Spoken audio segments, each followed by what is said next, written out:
어딨냐?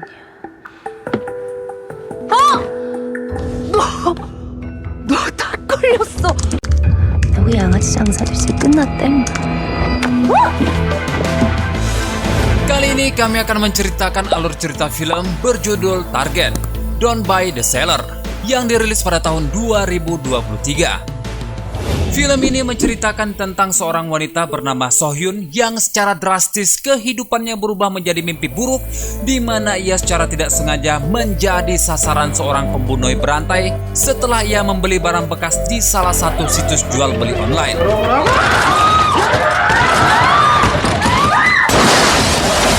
Bagaimanakah kisah selengkapnya? Baiklah, tanpa banyak basa-basi lagi, langsung saja kita ke alur ceritanya.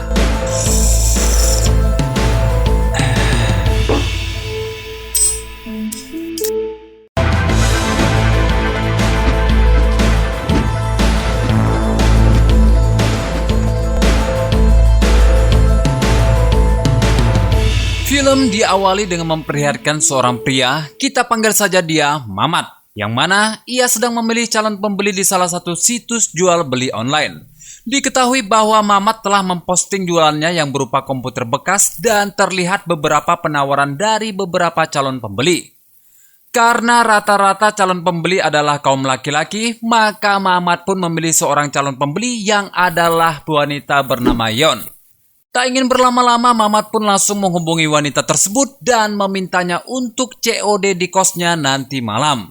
Di sisi lain, terlihat seorang wanita bernama Sohyun yang bekerja sebagai seorang desain interior. Ia terlihat sangat kesal karena pekerja konstruksinya melakukan kesalahan dalam pekerjaan dan tidak sesuai dengan apa yang telah ia instruksikan. Karena kesalahan dari pekerjaannya itulah, Sohyun pun kemudian dipanggil oleh atasannya bernama manajer Kim. Yang mana di sana, Sohyun pun langsung dimarahi habis-habisan oleh manajer Kim. Manajer Kim kemudian juga mengancam untuk memotong gaji bulan ini dari para pekerja konstruksi untuk mengganti biaya perbaikan ulang. Namun Sohyun menolak usulan itu dan memilih untuk mengorbankan gajinya sendiri karena ia takut jika gaji para pekerja dipotong, maka pekerjaan mereka tidak akan segera diselesaikan. Di sela-sela obrolan mereka, manajer Kim terus memanggil Sohyun dengan sebutan sayang, dan hal itu membuat Sohyun agak sedikit risih mendengarnya. Sore harinya, Sohyun bercerita kepada rekan kerjanya bernama Dahlia tentang perlakuan manajer Kim kepadanya. Namun Dahlia malah mengejek Sohyun dan berkata bahwa kemungkinan manajer Kim suka kepada Sohyun. Sohyun juga bercerita bahwa setelah pindah ke rumah baru, mesin cucinya malah rusak dan tak bisa dipakai. Ditambah lagi, biaya perbaikan sangatlah mahal. Mendengar hal itu, Dahlia pun menyarankan untuk membeli mesin cuci bekas di salah satu situs jual beli online. Karena sebelumnya, ia baru saja membeli sebuah barang bekas di situs itu. Dan kondisinya masih sangat bagus. Di tengah percakapan mereka, Sohyun mendapatkan telepon dari manajer Kim yang menyuruhnya untuk mengerjakan pekerjaan di lokasi konstruksi. Di sisi lain, Mamat yang tengah berdandan untuk menyambut si calon pembeli yang merupakan seorang wanita tiba-tiba mendapat pesan dari si calon pembeli bahwa yang akan datang mengecek adalah saudaranya dan bukan dirinya. Dan benar saja, yang datang adalah seorang pria dan berkata bahwa ia adalah saudaranya Yeon yang akan memeriksa komputer milik Mamat. Di sini, Mamat agak sedikit curiga dan takut bahwa pria tersebut adalah pencuri, maka dari itu Mamat diam-diam mengambil tongkat baseball untuk melindungi dirinya jika terjadi sesuatu yang tak ia inginkan. Namun, di saat Mamat menerima uang pembayaran dari pria itu dan hendak menghitung duitnya, tiba-tiba saja Mamat langsung ditusuk tepat di bagian perutnya hingga akhirnya Mamat mokat karena kehabisan darah. Si pria yang sepertinya sudah kerap melakukan hal ini kemudian dengan santainya malah minum-minum dan melihat isi pesan dari ponsel milik Mamat, yang mana pesan tersebut adalah dari teman Mamat yang menanyakan tentang kencan buta yang telah Mamat ceritakan sebelumnya.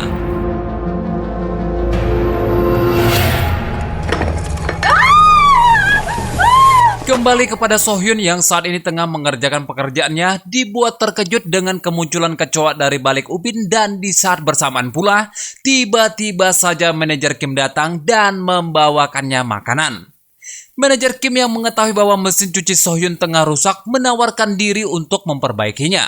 Namun Sohyun menolak tawaran itu, akan tetapi manajer Kim terus memaksanya hingga akhirnya Dahlia datang dan berkata akan ikut bersama mereka, seolah-olah memberi kode kepada Sohyun tak perlu khawatir jika manajer Kim melakukan sesuatu yang tidak-tidak.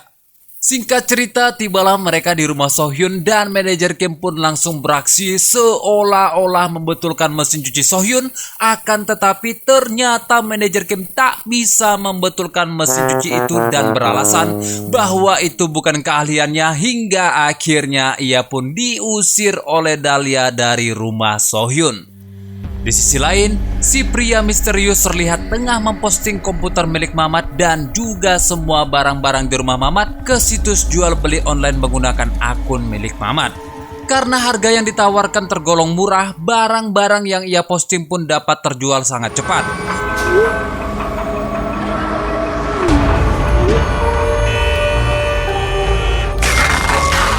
Sementara itu, Sohyun yang mengikuti saran dari Dahlia kemudian mencari mesin cuci bekas di situs jual beli yang Dahlia rekomendasikan. Hingga akhirnya, Sohyun melihat postingan mesin cuci berkapasitas besar yang dijual sangat murah dengan alasan karena si penjual ingin pindah ke luar negeri. Membuat Sohyun tertarik dan tanpa pikir panjang, Sohyun langsung membeli mesin cuci tersebut dan meminta si penjual untuk mengirimkan mesin cuci itu ke rumahnya. Keesokan harinya, saat Sohyun kembali bekerja, ia mendapatkan panggilan telepon dari seorang teknisi yang ia pesan untuk memasangkan mesin cuci yang baru ia beli. Singkat cerita, Sohyun pun tiba di rumah dan bertemu dengan teknisi itu, yang mana ketika teknisi itu berkata bahwa mesin cuci yang Sohyun beli itu adalah mesin cuci yang rusak, tentu saja Sohyun pun dibuat sangat kesal karena telah ditipu oleh si penjual mesin cuci itu. Malam harinya, Sohyun mencari akun si penjual di situs jual beli online sebelumnya. Namun, ia tak dapat menemukan akun itu lagi. Keesokan harinya, Sohyun datang ke kantor polisi dan melaporkan bahwa ia telah ditipu oleh seseorang di situs jual beli online. Namun polisi yang diketahui bernama Detektif Jo dan Detektif Na berkata kepada Sohyun untuk sabar menunggu karena untuk menyelidiki kasus tersebut akan memakan banyak waktu, dan saat ini para polisi juga tengah menangani kasus lainnya. Yang mana hal itu tentu saja membuat Sohyun menjadi semakin kesal. Singkat cerita, ketika Sohyun kembali ke tempat kerjanya, ia pun kemudian bercerita kepada Dahlia bahwa dirinya telah ditipu oleh penjual di situs yang Dahlia sarankan. Menanggapi hal itu, Dahlia pun bercerita bahwa sebelumnya ia juga pernah tertipu di situs tersebut. Ada sungguh-sungguh peringatan yang datang terlambat dari Dahlia. Sore harinya, Sohyun pun memutuskan untuk datang ke toko mesin cuci baru dan memutuskan untuk membeli sebuah mesin cuci dengan cara pembayaran dicicil alias kredit, atau yang lebih kita kenal dengan sebutan pay later. Namun lagi-lagi Sohyun tak bisa langsung menggunakan mesin cuci yang ia cicil itu, dikarenakan karyawan toko mengatakan bahwa mereka tak bisa mengirimkan mesin cuci itu pada hari yang sama dan membutuhkan waktu 5 hari untuk mengirimnya. Karena baju kotor yang sudah menumpuk dan stok dalamannya juga sudah habis, Sohyun pun memutuskan untuk datang ke tempat laundry untuk mencuci baju-bajunya. Di saat perjalanan pulang dari tempat laundry yang jaraknya lumayan jauh dari rumahnya, tiba-tiba saja kantong plastik yang ia bawa sobek dan tak mampu menahan beban bawaan yang begitu berat. Hal itu tentu saja membuat baju-baju serta penutup gunung dan sumur milik Sohyun juga ikut berserakan di jalanan. Setibanya di rumah dengan perasaan yang sangat kesal dan penuh amarah, lagi-lagi Sohyun mencoba mencari akun penipu di situs jual beli dan berhasil menemukannya. Kemudian Sohyun memberikan ulasan negatif di setiap postingan milik si penipu dengan mengatakan bahwa akun tersebut adalah akun penipu. Dan tentu saja, si penipu yang juga merupakan seorang pembunuh yang membunuh Mamat sebelumnya langsung memperingati Sohyun. Namun Sohyun yang sudah sangat emosi karena ia telah ditipu pun mengatakan bahwa ia telah melaporkan si penipu tersebut kepada pihak kepolisian. Si penipu yang kita kenal dengan pria misterius tersebut tentu saja sangat merasa terancam dengan perkataan Sohyun dan kemudian ia langsung mencari identitas Sohyun dan meretas ponsel milik Sohyun. Dan dari sinilah awal dari kehidupan yang penuh teror bagi Sohyun dimulai. Yang mana keesokan harinya ia ditelepon beberapa orang tak dikenal, yang mana si penelpon menanyakan tentang mesin cuci yang Sohyun jual, dan hal itu tentu saja membuat Sohyun kaget, pasalnya ia tak pernah memposting apapun di situs jual beli online.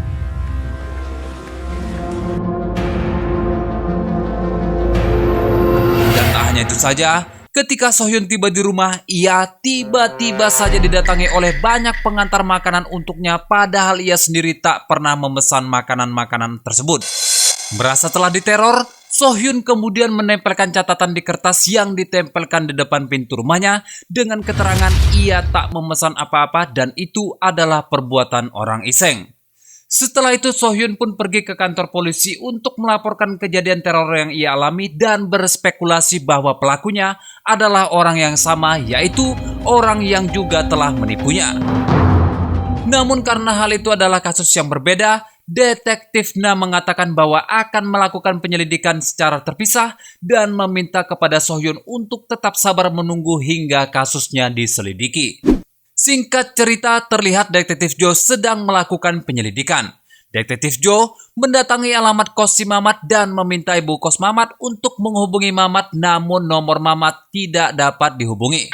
Detektif Jo pun kemudian meminta Detektif Na untuk melacak si Mamat dari nomor teleponnya dan juga aktivitas terakhir dari nomor telepon tersebut.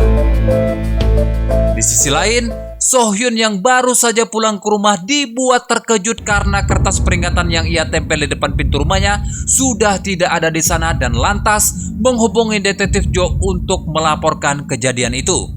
Detektif Jo pun langsung datang dan mengecek CCTV di apartemen Sohyun, namun karena tak ada rekaman langsung yang bisa dijadikan bukti, Detektif Jo pun tak bisa berbuat apa-apa. Yang mana tak lama kemudian datanglah pengantar makanan yang hendak mengantarkan makanan ke apartemen Sohyun, dan itu membuat Detektif Jo benar-benar mempercayai laporan dari Sohyun dan akan membuka kasus itu untuk segera diselidiki, serta tak lupa pula Detektif Jo menyarankan kepada Sohyun untuk sementara waktu mengganti nomor teleponnya.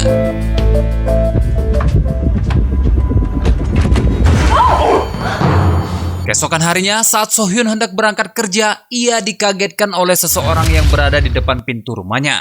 Dari pernyataan orang tersebut, ia mengatakan bahwa ia ditugaskan oleh pemilik apartemen untuk memasang CCTV di sana. Namun Sohyun menanyakan tentang CCTV yang ia pasang. Pasalnya bentuk dari CCTV tersebut terlihat seperti sprinkle atau alat pendeteksi kebakaran. Petugas tersebut pun mengatakan bahwa itu adalah permintaan dari pemilik apartemen serta memberikan Sohyun kartu namanya jika suatu saat Sohyun membutuhkan jasanya. Saat di tempat kerja, Sohyun mendapatkan pesan dari ibunya yang meminta Sohyun untuk mentransfer uang kepada seseorang. Sohyun yang awalnya merasa yakin dengan pesan dari ibunya tersebut hendak langsung mentransfer uang yang ibunya minta. Namun untung saja Sohyun berinisiatif untuk mengetes si pengirim pesan tersebut. Dan benar saja, ternyata itu adalah kerjaan si penipu.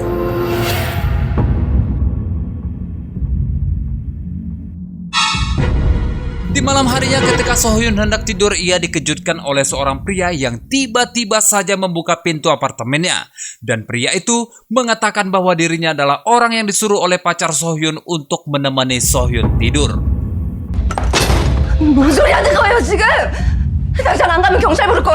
Mendengar hal itu tentu saja membuat Sohyun sangat ketakutan dan ia pun langsung menelepon polisi.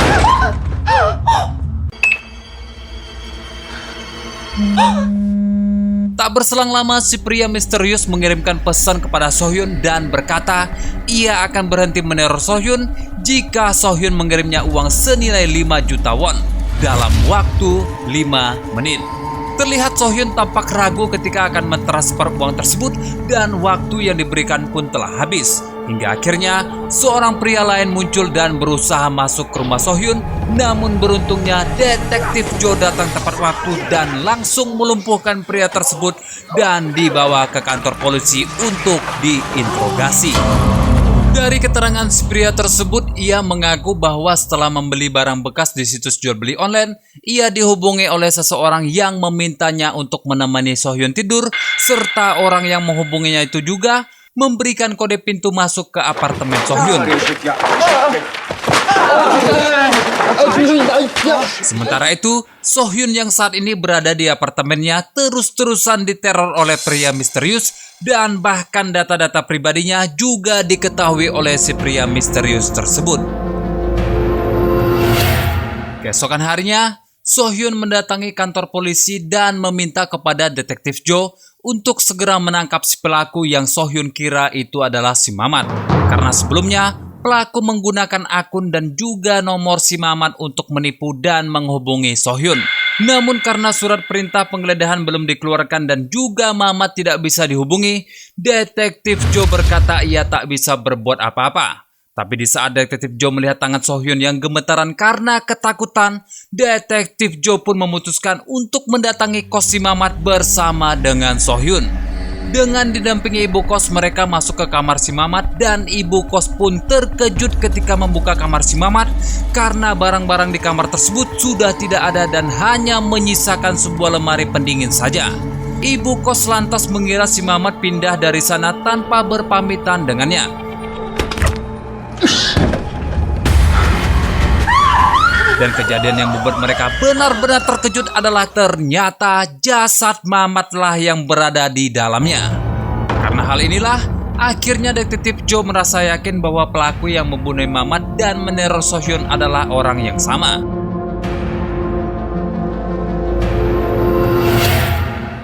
Penyelidikan pun berlanjut hingga pada akhirnya detektif Jo bertemu dengan seorang wanita yang menceritakan bahwa dirinya telah diteror oleh seseorang dan cerita dari wanita itu sama persis dengan apa yang telah dialami oleh Sohyun. Dan bahkan yang lebih parahnya lagi, wanita itu sempat didatangi oleh pelaku ke rumahnya, namun untungnya wanita itu berhasil melarikan diri.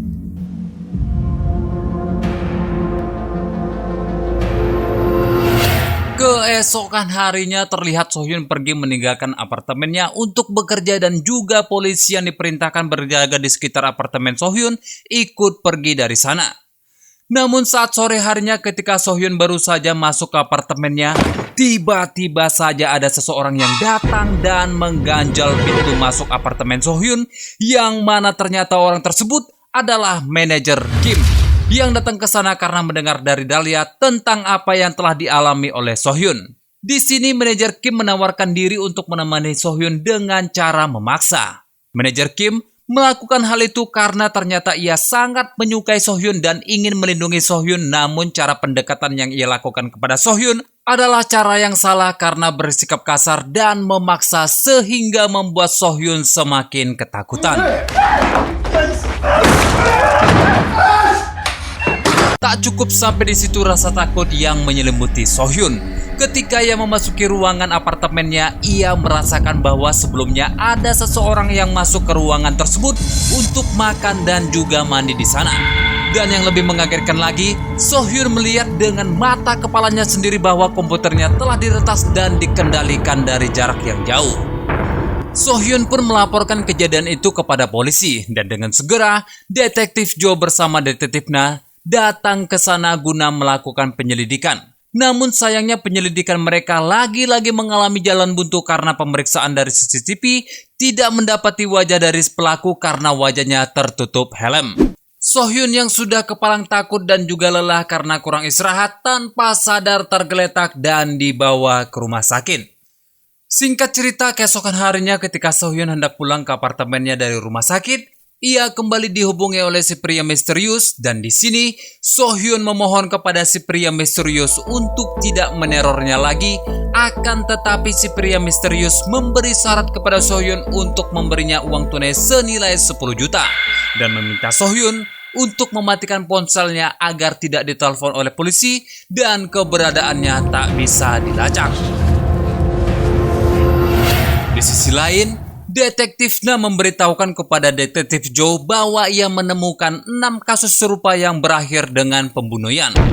Tak mau hal serupa terjadi kepada Sohyun, Detektif Joe pun bergegas pergi mendatangi Sohyun. Namun karena Sohyun tak bisa dihubungi, Detektif Joe pun memutuskan untuk menunggu di depan apartemen Sohyun. Hingga pada satu waktu ia didatangi oleh si pria misterius yang langsung memecahkan kaca mobil Detektif Joe untuk kemudian langsung membiusnya hingga tak sadarkan diri.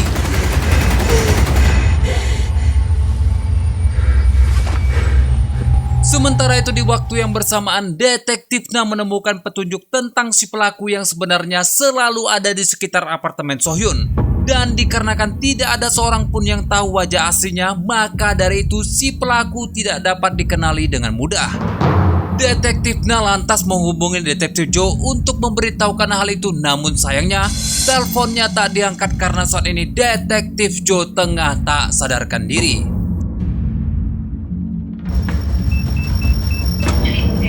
Singkat cerita, ketika si pria misterius hendak memasuki rumah Sohyun, ia tiba-tiba ditegur oleh manajer Kim yang sedari tadi berada di sana dan menunggu kepulangan Sohyun. Bacot demi bacot dikeluarkan oleh manajer Kim. Namun tanpa banyak basa-basi, si pria misterius itu langsung menusuk manajer Kim berkali-kali.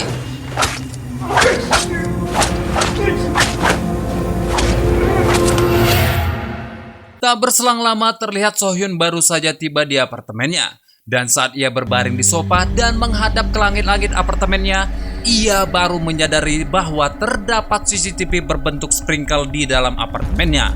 Dan yang lebih mengejutkannya lagi, ketika Sohyun melihat ke sudut ruangan, ia menemukan manajer Kim sudah tergeletak tak bernyawa. Serta pada saat itu juga, Sohyun menyadari bahwa si pria misterius telah berdiri belakangnya dan siap untuk menerkamnya.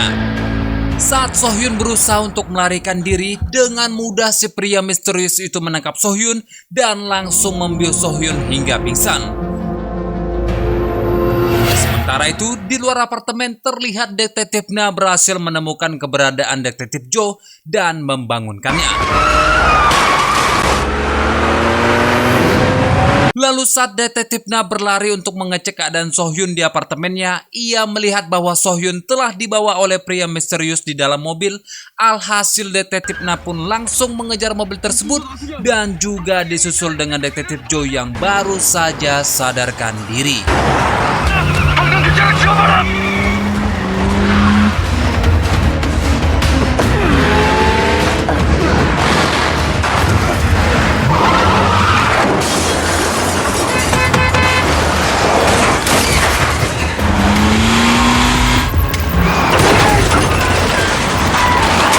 Detektif Na berhasil memepet mobil yang dikendarai si pria misterius bersama Sohyun. Namun sayangnya, ketika di perempatan jalan, mereka mengalami insiden yang mana secara mengejutkan, mobil mereka ditabrak oleh sebuah truk yang melaju kencang dari arah samping hingga membuat mobil mereka terbalik dan Detektif Na mengalami luka yang sangat kritis.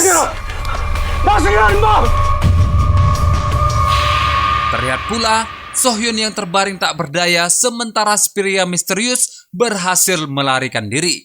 Detektif Na dan Sohyun pun kemudian dilarikan ke rumah sakit.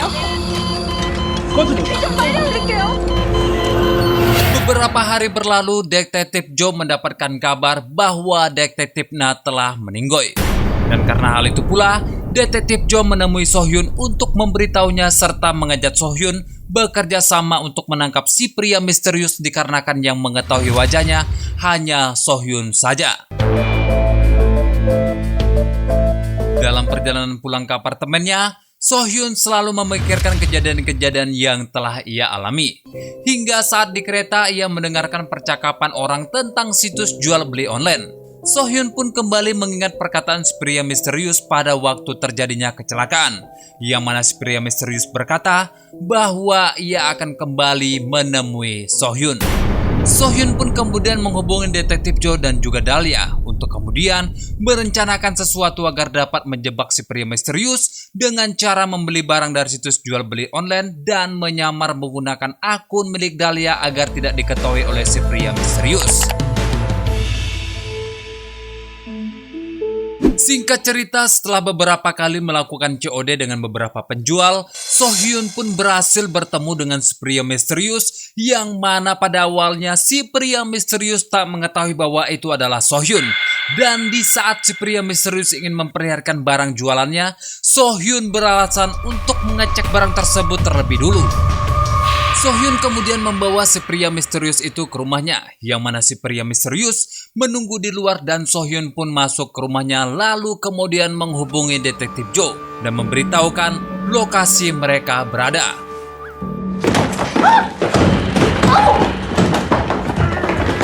Tiba-tiba saja saat Sohyun hendak mengintip, ia langsung dibius oleh si pria misterius hingga pingsan.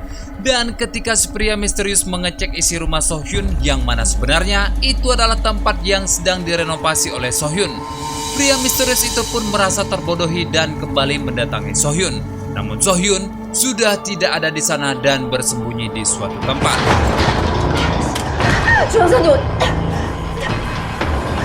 Sohyun bisa lolos dari bius pria misterius itu adalah karena sebelumnya Sohyun menyumbat lubang hidungnya menggunakan tisu dan berpura-pura pingsan saat dibius.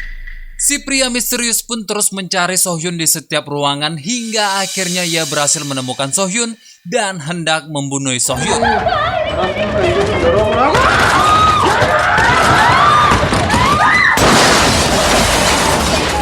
Karena menurutnya, jika Sohyun meningsoy, maka tidak ada lagi orang yang sudah mengetahui wajah asli dari dirinya. Akan tetapi Sohyun lantas berkata jika dirinya meningsoy pun polisi akan tetap menangkapnya karena saat ini wajahnya telah terekam oleh CCTV di ruangan tersebut.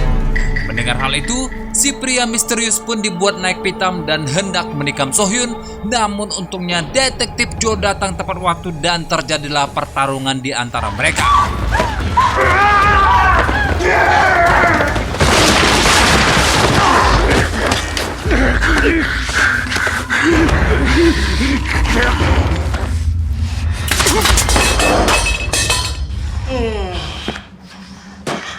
Hingga pada saat detektif Jo terpojok, Sohyun membantu detektif Jo dengan menembakkan tembakan paku ke pria misterius itu hingga membuat si pria misterius menghentikan serangannya kepada detektif Jo dan beralih menyerang Sohyun. Dan di saat si pria misterius hendak menusuk Sohyun, detektif Jo mendorong tubuh si pria misterius tersebut hingga jatuh keluar jendela dan mendarat tepat di atas mobil.